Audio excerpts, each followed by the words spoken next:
தமிழில் முதல் பக்தி சேனல் சாய் டிவி.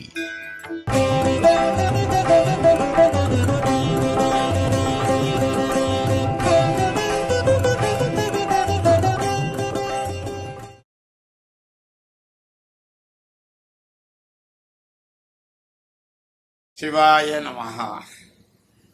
அமாவாசை. இந்த அமாவாசை என்று சொன்ன உடனே நமக்கு ஞாபகத்துக்கு வர்றது என்னன்னா நம்ம முன்னோர்கள் தான், பித்ருக்கள் தான் இல்லையா?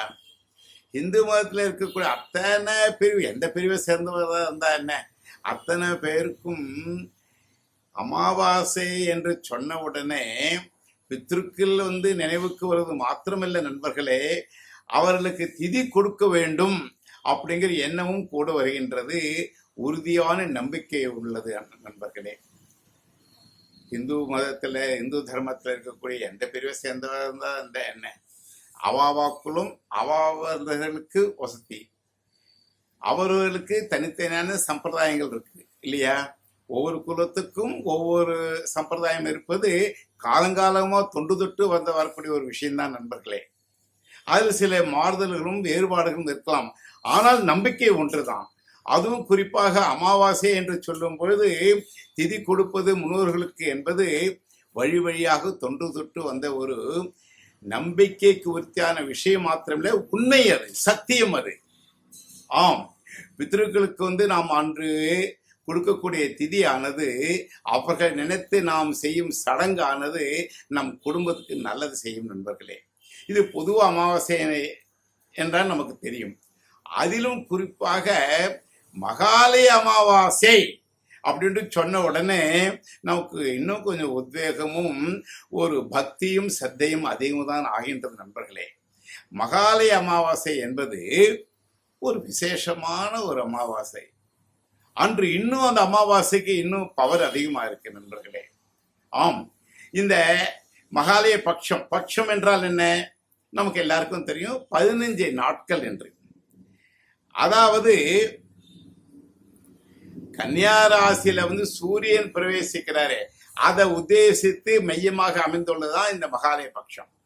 இந்த மகாலய பட்சம், பட்சம் என்றால் 15 நாட்கள். இந்த மகாலய பட்சத்துக்கு இன்னொரு பட்டு பேரும் உண்டு. அது என்னன்னா பித்ருபக்ஷம். இந்த மகாலய பட்சம் பிரதமையிலேருந்து ஆரம்பித்து பிரதமை, தித்தியை, தித்தியை, சதுர்த்தி, பஞ்சமி, ஷஷ்டி, சப்தமி, அஷ்டமி, நவமி, தசமி, ஏகாதசி, துவாதசி, திரியோதசி, சதுர்தசி, அமாவாசை. அமாவாசையில, அதாவது மகாலய அமாவாசையில முடியறது இந்த 15 நாட்கள். இந்த 15 நாட்களும் நம்ம நம்ம முன்னோர்களுக்கு, அதாவது பித்ருக்களுக்கு திதி கொடுப்பது விசேஷம்தான்.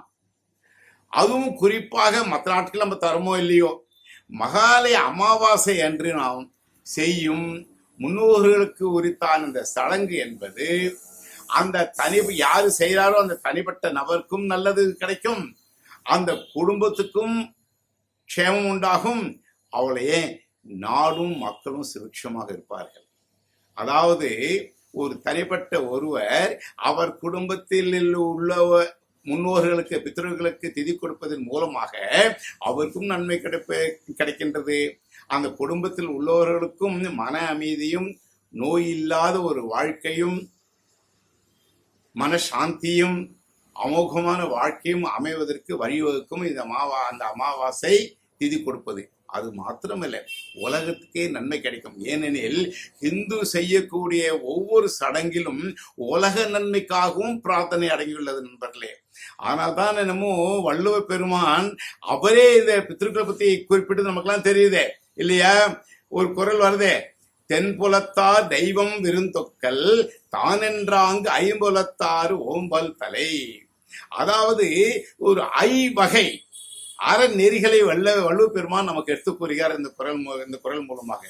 அதாவது நம்முடன் வாழ்ந்து மறைந்தோரை நினைவு கூறுதல் முதல்ல அவர் சொல்றார், தென்புலத்தார். அது அப்படின்னா அதுல இன்னொரு விஷயம் என்னன்னா, பொதுவாக ஜீவன் பிரிந்த நம்ம முன்னோர்கள் பித்ருக்கள் அவர்களுக்கு தெற்கே தான் வசிப்பதாக நமக்கு காலங்காலமாக யுக யுகமாக நம்பப்படுகின்றது. இந்து மதத்தின் நம்பிக்கை அது. ஆனால் வள்ளுவர் பெருமான இந்த குறளை இந்த திருக்குறளை சொல்றார், தென்புலத்தா தெய்வம் விருந்தொக்கல். அதாவது வாழ்ந்து மறைந்தோரை நினைவு கூறுதல், தெய்வத்தை போற்றுதல், அதாவது தெய்வ பக்தி இருக்கணும்.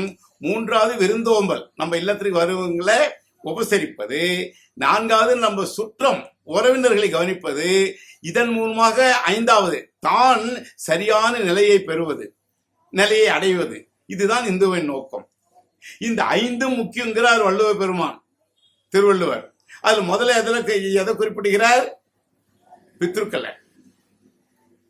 பாருங்க எவ்வளவு விசேஷமாக நம்ம முன்னோர்கள் ஒரு வள்ளுவ பெருமானா கூறியிருக்கார். பல முன்னோர்கள் பல ரிஷிகள் கூறியிருக்கிறார் அல்லவா?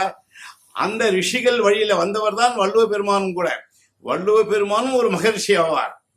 நம்ம இந்து மதத்துல இருக்கக்கூடிய பல பொக்கிஷங்கள்ல இந்த திருக்குறளும் ஒன்று. மகா பொக்கிஷம் அது. ஆரம்ப திருக்குறள் என்னது? ஒரு ஆரம்ப குறள், ஆதி பகவன் முதற்றே உலகு. ஒவ்வொரு குறளும் நமது வாழ்க்கைக்கு உரித்தால் நமக்கு வாழ்க்கைக்கு தேவையான நெறிகளை போதிக்கின்றது. அதுவும் இந்த தென்புலத்தா தெய்வம் விருந்தோக்கல் தானென்றாங்க ஐம்பலத்தார் ஓம்பத்தாங்கிற இதுல பித்ருக்களை முன்னிறுத்தி நாம் அவர்களை வழிபட வேண்டிய முக்கியத்துவத்தையும் எடுத்து வருகின்றது இந்த குறள். இந்த மகாலய பட்சத்துல வரக்கூடிய அமாவாசை பித்ருக்களை உத்தேசித்து இருக்கு நண்பர்களே. பொதுவாக நம்ம பித்ருக்களுக்கு படையல் பண்ண வைக்கிறோம் இல்லையா? மாதம் வரக்கூடிய அமாவாசையில. ஒருவேளை மாதம் வரக்கூடிய அமாவாசையில் நம்மளால படையல் பண்ண முடியாவிட்டாலும், திதி கொடுக்காவிட்டாலும் கவலைப்பட வேண்டாம். எவர் ஒருவர் மகாலய வருஷத்துல ஒரு நாள் வரக்கூடிய இந்த மகாலய பட்சத்துல குறைந்தது அன்று இல்லத்தில் சுத்தபத்தமாக அவரவர்கள் குலத்திற்கு உரித்தான வழியில முன்னோர்களை வழிபட்டால் நிச்சயம் பலன் கிடைக்கும் நண்பர்களே. மகாலய பட்சத்துக்கு அவ்வளோ ஒரு சக்தி இருக்கு, பவர் இருக்கு. பொதுவாக மற்ற நாட்கள்ல திதி கொடுப்போம் இல்லையா?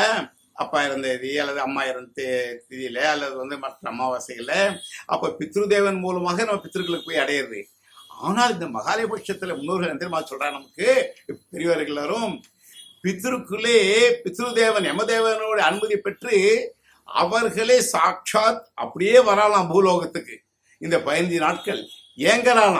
நம்ம வழியில வந்தவங்க, நம்ம கோத்திரத்துல வந்தவங்க இப்போ நமக்கு எப்போ திதி கொடுப்பாங்க, அந்த திதி நம்ம பெற்றுக்கொள்ளலாமே, அவர்கள் செய்யும் அந்த படையில நம்ம ஏற்றுக்கொள்ளலாமேன்னு ஆசையா பித்ருக்களே வருவாங்களாம். நம்ம இந்த மகாலயபட்சத்துல செய்யக்கூடிய இந்த திதி படையல் மூலமாக அவர்களுக்கு திருப்தி அதிகமாகின்றது நண்பர்களே. அதுவும் குறிப்பாக ஏற்கனவே நான் குறிப்பிட்டேன் ஆரம்பத்துல, மகாலய பட்சத்துல 15 நாட்களும் செய்வது உச்சித்தம் என்றாலும் எல்லாரையும் செய்ய முடியுமா? சந்தேகம் தானே. அவர்களுக்கு பழப்பு இருக்கலாம், தொழில் இருக்கலாம், வீட்டு நிலைமை சரியில்லாம இருக்கலாம். ஆனால் மகாலய பட்சத்துல வரக்கூடிய அமாவாசை அன்னைக்கு நம்ம செய்யலாமே. நிறைய பேர் செய்யறா. இன்ஃபேக்ட் நிறைய பேர் இந்து மதத்துல இருக்கக்கூடிய அத்தனை பிரிவினர்களும் பல பேர் எப்படா மகாலய பட்சம் வரும்னு சொல்லி காத்துன்னு இருப்பா. பல பேர் ராமேஸ்வரம் மாதிரி சமுத்திர ஸ்நானம் போய் செஞ்சு அங்கே கூட அவங்க திதி கொடுப்பாங்க. சரி, எப்படி திதி தருவது? இப்போ பக்கத்துல ஏதோ ஐயர் கிடைச்சாருன்னா ஐயர் மூலமா நம்ம செய்யலாம். அல்லது ஐயர் கிடைக்கலாம் வச்சுக்கோ, கோவில்ல இருக்கக்கூடிய குறுக்குல போய் நம்ம போய் பிரார்த்தனை பண்ணிட்டோம்னா, ஐயா எங்க அப்பாவுக்கு எங்க அம்மாக்கெல்லாம் திதி கொடுக்கணும், நீங்க ஹெல்ப் பண்ணுங்க சொன்னா அவ அதை செஞ்சு தரலாம். சரி, ஐயர் கிடைக்கல, கோவிலையும் குறுக்கள் அவைலபிளா இல்லை, அப்ப எப்படி திதியை நம்ம தருவது? கவலையே பட வேண்டாம். நம்ம சாஸ்திரங்கள் அறுதிட்டு கூறுகின்றன நண்பர்களே. நமக்கு பாவம் சிந்தனை ரொம்ப முக்கியம் சொல்லிட்டு, நம்ம பக்தியோட சித்தியோட அவர்கள் இல்லத்துல அவர்கள் முன்னோர்களை நினைத்து மந்திரம் சொன்னாலும் பரவாயில்ல, சொல்லாவிட்டாலும் பரவாயில்ல. சொன்னா நல்லது, நம்ம மந்திரம் சொல்ல வேண்டாம்னு சொல்லல. ஐயர் வச்சு பண்ணா ரொம்ப விசேஷம் இல்லைங்களே. அதுவும் மாலை பட்சத்துல ஐயர் வச்சு பண்ணி அவருக்கு ஏதாவது தான தர்மம் அல்லது ஏழை எளியோர்களுக்கு ஏதாவது நம்ம தான தர்மம் செய்வதும் ரொம்ப விசேஷம் இல்லைங்களே. ஒருவேளை கிடைக்கல என்ன பண்றது? கவலைப்பட வேண்டாம். இந்து மதத்துல வழி இருக்கு. என்ன வழி? நீங்களே உங்க இல்லத்தில் உங்க குடும்பத்தாரோட சேர்ந்து கணவன் மனைவி இருவரும் யாருக்கு நீங்க திதி கொடுக்கணுமோ, யாரு படையல் கொடுக்கணும் நீங்க முடிவு பண்றீங்களோ சுத்தபத்தமாக உட்கார்ந்து மனையில உட்கார்ந்து அவர்கள் நினைத்தவாறு நீங்க மனசுல நீங்க நல்லா நீங்க வேண்டிங்க, பிரார்த்தனை பண்ணீங்க, நிச்சயம் அந்த படையல் போய் சேரும் பித்திருக்களுக்கு, முன்னேர்களுக்கு, நண்பர்களே. ஆம், அதுதான் திதி, அதுதான் திதி தருவது என்பது. அன்றைய தினம் மகாலபட்சம் அன்னைக்கு சுத்தபத்தமாக அவரவர்கள் இருந்த இல்லத்திலே இருக்கும்படியான நிலைமையிலேயே முன்னோர்களை நினைத்து நாம் என்ன படையல் செய்யறோமோ சுத்தபத்தமாக. உங்களுக்கு தெரியும், அன்னைக்கு அசைவம் கூடாது, வெங்காயம் பூண்டு இத்தியாதிகள் கூடாது அன்று ஒரு நாள் இல்லையா. இது வீட்டை நல்லா அலம்பி நல்லா கழுவி விட்டு எல்லாம் பண்ணி அவர்கள் குல தர்மத்துல அவங்க முன்னோர்கள் அவங்க பெரியவர்கள் எப்படியா வழிகாட்டிருக்காங்களோ அதுபடி நீங்க படையல் செய்யுங்கோ, படையல் வையுங்கோ, திதி கொடுங்கோ. அவ்வளவுதான் திதி கொடுப்பது என்பது. ஒருவேளை ஐயர் எங்கேயாவது பண்ணி வைக்கிறாரு, எங்கேயாவது கிடைச்சாதான் அங்க போய் பண்ணிங்கோ. வீட்டுல திருப்பி சொல்லுவாங்க, நீங்க மற்ற விஷயங்களை கவனிக்கலாம். அப்படி ஐயர் கிடைக்கல, கோவில குறுக்கள் அவையல் இல்லை, கவலைப்பட வேண்டாம். உங்க இல்லத்தில் இருந்தபடியே நீங்கள் உங்க முன்னோர்கள் நினைத்த என்றால் உங்கள் இல்லத்திற்கு நிச்சயம் உங்க முன்னோர்கள் வருவார்கள், ஏற்றுக்கொள்வார்கள் உங்களுடைய பிரார்த்தனையை. அதுவும் இந்த 15 நாள்ல, அதுவும் குறிப்பா மகாலய பட்சத்துல வரக்கூடிய அமாவாசை அன்னைக்கு, அமாவாசை ஏற்கனவே குறிப்பிட்ட மாதிரி அவ்வளோ பவர் நண்பர்களே. மீண்டும் கூறுகின்றேன், இந்து மதத்துல ஒன்றுதான் தெய்வத்தை எப்படி வேணா நம்ம கும்பிடலாம். உங்களுக்கு அது தெரியும் இல்லையா? நம்ம இந்துக்களுக்கு மண்ணும் சாமிதான், கல்லும் சாமிதான், தண்ணியும் சாமிதான் இல்லையா? மரமும் சாமிதான், குளமும் சாமிதான், நதியும் சாமிதான் நமக்கு. அவளே காற்றும் சாமிதான் நமக்கு. பஞ்சபூதங்களையும் நம்ம சாமியா தான் பார்க்கிறோம். சாமியை எப்படி வேணா கும்பிடலாம். கோவில் சென்று கும்பிடலாம், அல்லது இல்லத்திலே இருந்தும் கும்பிடலாம். விக்கிரகம் வைத்தும் கும்பிடலாம், விக்கிரகம் இல்லாமலும் கும்பிடலாம். படம் வைத்தும் கும்பிடலாம், படம் இல்லாமலும் கும்பிடலாம். மந்திரம் சொல்லியும் கும்பிடலாம், ஸ்லோகம் சொல்லியும் கும்பிடலாம். மந்திரமும் ஸ்லோகமும் சொல்லாம கண்ணை மூடிட்டு தியானித்தே சுவாமியை கும்பிடலாம். இவ்வளவு ஒரு சுதந்திரம் இருக்கக்கூடிய ஒரு தர்மம் மதம் எதுவென்றால் நம்ம இந்து மதம் ஒன்றுதான் நண்பர்களே. வழிபாட்டில் வேறுபாடுகள் இருக்கலாம், மாறுதல் இருக்கலாம், உடை பாஷை செய்முறைகளில் வேறுபாடு இருக்கலாம். ஆனால் சிந்தனை ஒன்றுதான், எல்லோருக்கும் பொதுவானது ஆன்மீகம். அதைதான் இந்து மதம் நமக்கு எல்லோருக்கும் போதிக்கின்றது. அது மாத்திரமல்ல, உலகத்தில் எல்லோரும் க்ஷேமமாக இருக்கணும், நலமாக இருக்கணும். எந்த சாமி யார் வேணா கும்பிட்டு போட்டோம், நமக்கு தப்பு இல்லை.